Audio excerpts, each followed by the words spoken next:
The OKC Thunder beat the New York Knicks 126-101. Kwab and I had no pre-production meeting, so I just hit record.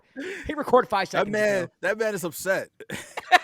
OKC Nation, that man is upset, bro. What the hell was that? What was that, New York? Anyway, box scores. SGA, 39 points on 15 of 21 shooting. Isaiah Joe. Let's go. I knew you could shoot the three. I knew you could hit the three. But 31 points, 8 for 10 from three-point range. Jay Will with 19 points. Brunson had 27 points and 5 assists. Karl-Anthony Towns had 23 points and 10 rebounds. Hart with 16 and 13. Horrible Knicks performance. You know what? Shout out to the Thunder. Let's do that first.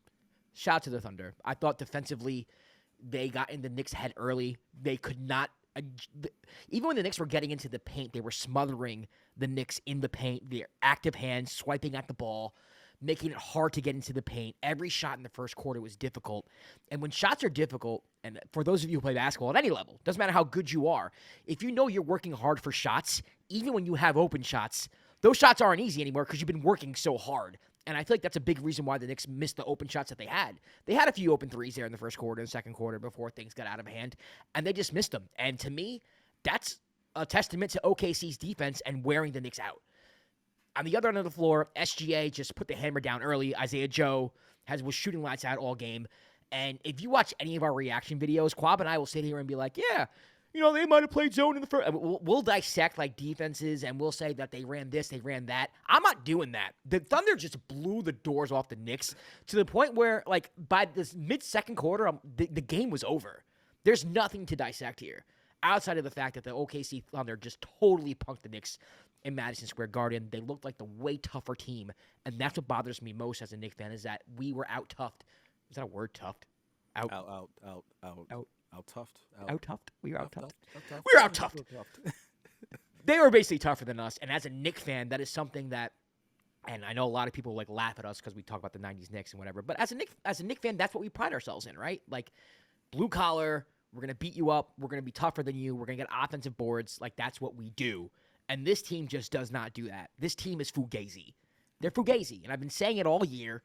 Yes, I know that a lot of people have commented on our page saying, oh, irrational Knicks fan. And I don't say this to, like, suck up to other fan bases and to be like, hey, look, I'm the only Knicks fan talking the truth. It's really what I believe, because if you caught me last year, I was delusional. This year, this team just does not do it for me. They're not tough. Their identity is, to be this really good offensive team, which is good in a lot of ways, but it's still like, there's nothing else to them. There's like with Boston, they shoot a lot of threes, but you know what? They also play defense, and they also like everyone knows their own roles. They have a bench. This Knicks team does not have a bench, and if they did, I don't know if Tibbs would use it. It's just an awful, awful, awful performance, and I don't have enough good things to say about OKC. Huge game, you just lose to the Cavs in what was marquee as the game of the year for a lot of people in our eyes too. I mean, we laud the Cavs, we love the Cavs here, and we love the Thunder too. They're a great team, and they just come back out focused, and I think that says a lot about the Thunder, where they can just immediately refocus and be the team that everybody knows that they are. So, if you're coming here for like analysis, like how did the Thunder do this to the Knicks? No, it's not happening. You're not getting that from Josh. You're not getting not that today. from Josh tonight. No, Not he's not. today. He's upset. He's upset. You know I'm what? upset, bro. I think this game broke me because I was also like the Knicks record is better than it was last year at this point, right? So it's kind of like Knicks fans would tell me, well, they're better than they were last year. Like, how are you this like down on them compared to last year? And it's not a vibe thing, man. It's an identity thing. It's like they don't have bench pieces. Roles are still kind of not defined. People are still kind of trying to find their place in the system and in working together. And I think this game has just solidified how far away the Knicks are to being a contender. It's right now in the Eastern Conference, it's the Celtics and it's the Cavs. Not in that order. In my head, it's the Cavs and Celtics.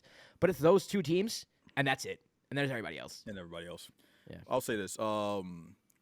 I think compared to the last time the Knicks played the Thunder, you left filling that game like, hey, it wasn't that bad. You were competitive.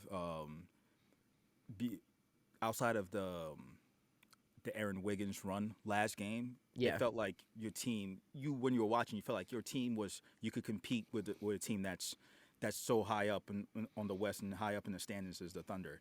today it didn't feel that way. It just went downhill really, really fast. And props to the Thunder. I'll start off with them just because, like you mentioned before, defensively, they've been really good all year, and it showed at the start of the game. They did the same thing they did last game was when they put Jalen Williams on Karl Anthony Towns, and Cat wasn't able to get anything. Now, I don't know how many games as a Knicks fan you're going to be able to win when your two forwards are going over from the 3-point line. A couple of them were open shots, but like the Thunder also do a good job contesting shots. I've mentioned a couple of times, so they make it tough for you to take these shots. And then on the other end, they just get quality shots. They get the shots they want. Like Shai was getting to whatever spot he wanted, he was attacking Brunson. The drop coverage that the Knicks decide to always play that we've been talking about. Hey, cool. Shai's gonna take that. He's gonna take the midi. That's a layup for him. He's gonna take that midi. You get a great game from Isaiah Joe off the bench because a team like the Thunder, they make sure that they play a bench, so they've developed a bench. So players that come off the bench. What's a bench? Calm down, Tibbs. Tibbs like, what's a bench? No, so like you sometimes you end up getting these type of performances from players off the bench. I know that a lot of Thunder fans that were in the comments from the Cavs Thunder reaction kept saying that the team is missing players. They're missing like AJ Mitchell, who's having a great rookie year. Another player that they have that would come off the bench. I just saw earlier today he's out for like 10 to 12 weeks with an injury, which sucks. But he's another player that they have that would come off the bench and have an impact. And the Thunder are deep. We've been saying that their roster is deep. They play really hard. Their defensive principles are on point. Their offense looks great when they like the dribble handoffs, the back cuts with Isaiah Hartenstein. They get easy shots. Jalen Williams, it should be an all-star the way he's been playing, just an effective effective on both ends of the floor. And they look like we've been saying they look like a juggernaut. That Cavs game was one of the best games of the year. I don't know what else is going to top that, but that was one of the best games of the year. It was so enjoyable for us to watch. I think going into this game, you just, as a Knicks fan, you just wanted to see a competitive game. You would have took a loss. You're like, cool. A loss is fine to you sometimes. We're like, okay, but if you can take out like some positive, like, okay, at least we're competitive. Watching it from the Knicks side, the only player that looked like who was competing was Josh Hart. And Brunson too. I think Brunson played okay. I mean, it was rough for him because I think OKC was able to shut down him driving to the hoop. But I still think despite that, he was getting in the paint. He was trying to make things happen. When he was open, he hit his shots. He had a couple floaters in the lane. But, yeah, Josh Hart he's an energizer buddy. He's an energizer bunny. So it just looks like he's like, even when they were down, he looks like he's still trying to push the tempo, trying to get to the rim, trying to play hard. And, I mean, they were guarding him with Isaiah Hartenstein. So it was just like he's open. And this is something that it feels like the Knicks are going to end up running into later on in the year, maybe in the playoffs, where they're going to put the center on who they feel is a non-shooter and just free roam just to help cover and help cover the paint. Games like this, I feel like Cat needs to be more aggressive, regardless. Just to start off the game, you need to establish your paint presence. That's the only way it could help make a difference. Like if he is being aggressive, getting to the rim, maybe getting to the free throw line, it kind of helps change the course of the game a little bit. To me, it was like he was struggling in the paint. The Thunder would get the ball, head down, and get a bucket. And then he would catch the ball, but he's posting up from 18 feet from the hoop because the Thunder are forcing him out there. And that's a big deal. If you're catching the ball on the block, it's easier to make a move, you're closer to the hoop. But there were times Cat was by the time he got the ball, there's already only 8 seconds left on the shot clock, and he's 18 feet from the hoop with his back to the basket. That's all Thunder defense. By the time and we talked about that the last time when you guys faced the Thunder, we were like, the pressure that the Thunder put on the ball handlers. By the time you get into your offense, the shot clock is already down. They get a stop, and then you're running on the other end.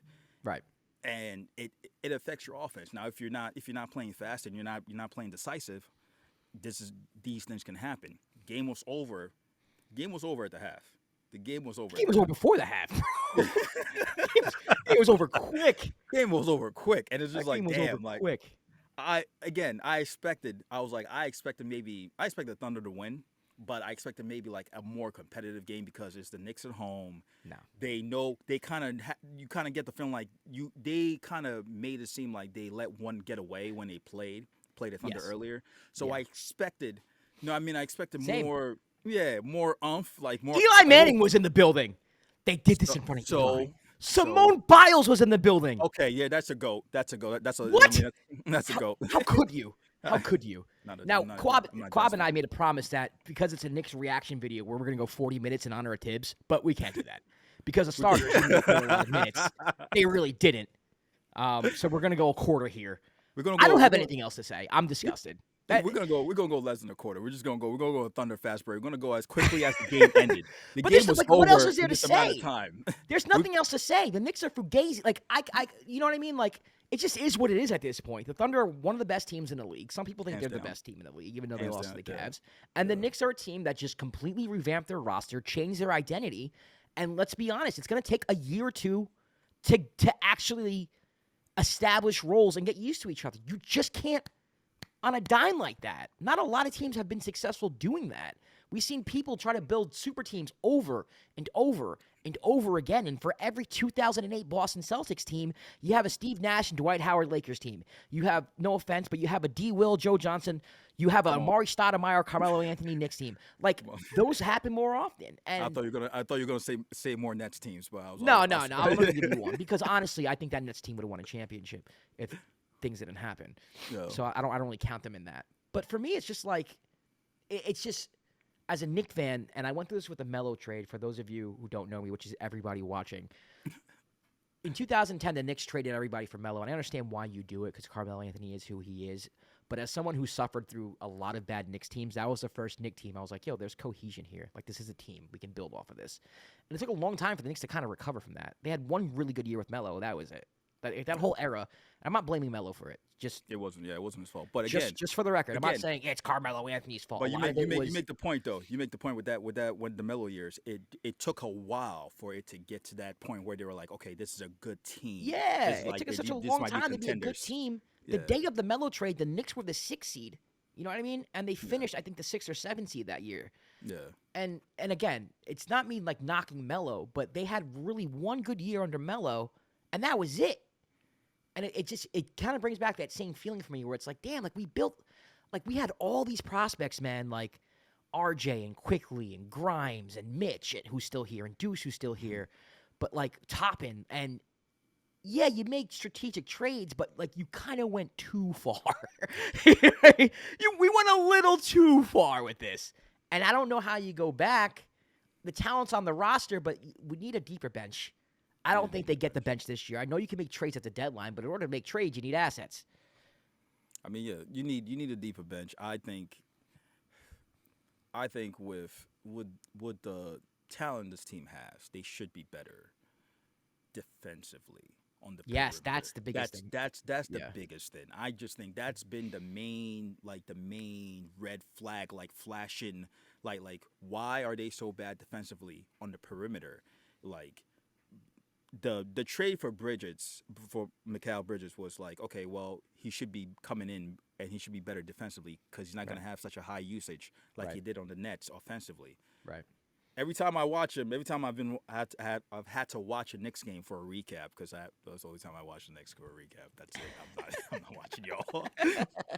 I'm joking, but every time I watch the Knicks, it feels like anytime there's a screen set that involves Cat and him, he dies. Cat drops. It's a bucket. Like it's the numbers on that have to be staggering for a player that's on Mikal's level. That was almost a defensive player of the year. Yeah. Like when he has these type of performances and like offers, like it gets loud. Like you can't get away with that in the Garden. I always say like if you're messing up in MSG. As a Knicks player, it gets loud. Yeah. Now this is one bad game. I don't think I don't think the Knicks are this terrible as they They're not. They're a playoff team that might win a round. That's it. That's it. You never. They could. Matchups. It matters to matchups. You never know. You never. Okay. Look at me being Mr. Optimistic. You They never gotta know. play either hypothetically, they win. They have to play either the Celtics or the Cavs in round 2, and they're not beating any of those teams 4 out of 7 times. They're not. You never know. I don't even know if they beat the Magic. You never know. Well, that's different. Go Magic. Go Magic, baby. All right, Magic, we're gonna end it there. Unless you want to see me rant for another 45 minutes, which I don't think you do. Shout out to the Thunder. They win 126-101. They are the main story of this game. I ranted because I'm a Knicks fan, but shout out to the Thunder. They recover after a loss to the Cavs. We'll be back. I don't know when we'll be back. I didn't check out the weekend yet, but Kwab and I will be reacting to a game pretty soon, I'm sure. And we'll have power rankings soon. And we'll have our power rankings too. Good power call, rankings Kwab. soon, yep. So we'll see you then for the next episode or power rankings or reaction, whatever it is, of the Dime. Peace.